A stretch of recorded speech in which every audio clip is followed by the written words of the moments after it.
If you wanted to stop Africa from becoming a superpower, you wouldn't have to invent a new strategy. The blueprint has already been written, tested, and perfected over centuries. You'd start by making sure Africa never unites. The easiest way to do that is by keeping people divided along ethnic, tribal, and religious lines. If they ever start working together, remind them of past grievances. Stoke old wounds. Fund separatist movements. Keep border disputes unresolved. Make sure every time they take one step forward, they take 2 steps back because they're too busy fighting each other. You'd install leaders who serve foreign interests, not their people.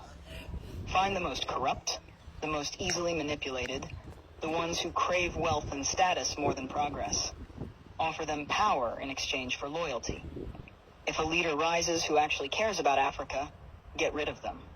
Assassinate them if necessary. But if that's too messy, just destabilize their government and back a coup. If they talk about nationalizing resources, make an example out of them.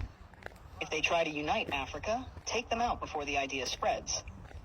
You'd keep Africa economically weak by making sure it never industrializes. Let them export raw materials, but never process them themselves.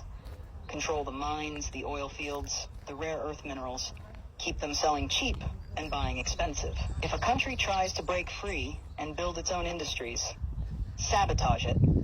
Place sanctions, destabilize its currency, fund local opposition, crash its economy. If that doesn't work, orchestrate a civil war. People can't build when they're too busy trying to survive. You'd make sure their education system produces workers, not innovators. Teach them history that glorifies their oppressors. Make them think their cultures are primitive. Their ancestors were savages. Their future depends on foreign approval. Train them to memorize, not to think critically. Keep their best and brightest looking overseas for opportunities. Make them dream of escaping Africa rather than fixing it.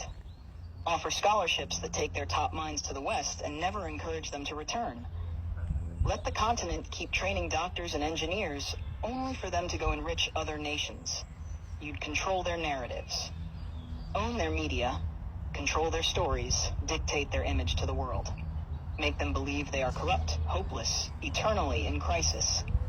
Flood their screens with poverty porn and war zones. Show them charity ads that make them believe they are helpless without foreign aid. Downplay their successes. Twist their victories into isolated incidents.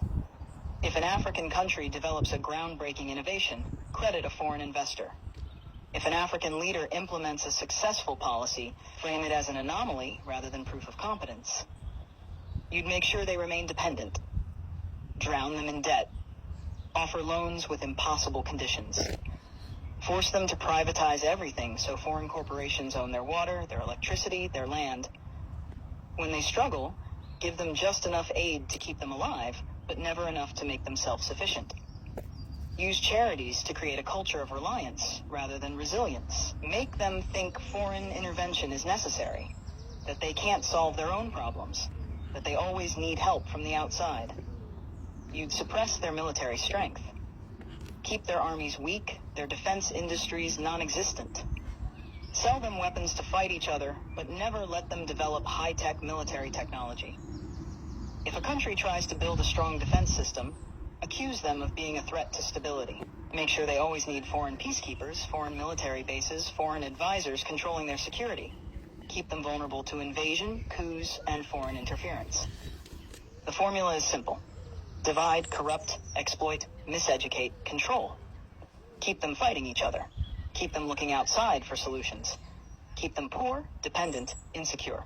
Make sure every attempt to break free is met with resistance so strong that the next generation thinks twice before trying again. This isn't a theory. It's history. The real question isn't how to stop Africa from becoming a superpower. It's how Africa can break the cycle, despite every effort to keep it down.